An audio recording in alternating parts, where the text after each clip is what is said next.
महकमा तालीम दादू में साल 2021 के दौरान जाली भर्तियां होने का इंकशाफ हुआ है। 3 असातिज़ा की जाली भर्तियों की निशानदही पर महकमा तालीम ने तहकीकात का बाकायदा आगाज कर दिया है। मजीद जानेंगे डॉन न्यूज के नुमाइंदे सैयद वसीम से। वसीम, बताइएगा इस हवाले से क्या तफसीलात हैं?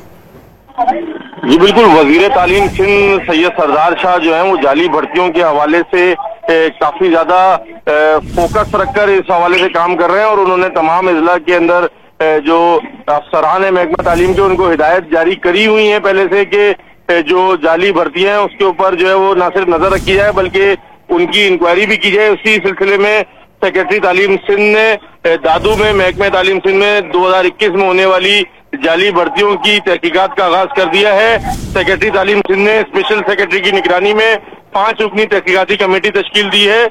ये 5 रुकनी तहकीकाती कमेटी अपनी रिपोर्ट पेश करेगी जिसमें बताया जाएगा कि जो असातिज़ा और दीगर मुलाजमीन इनकी जाली भर्तियां हुई हैं उनका रिकॉर्ड पेश किया जाएगा और उनकी फिर नौकरियों को, उनकी मुलाजमतों को बर्खास्त किया जाएगा। जी बहुत शुक्रिया वसीम आपका।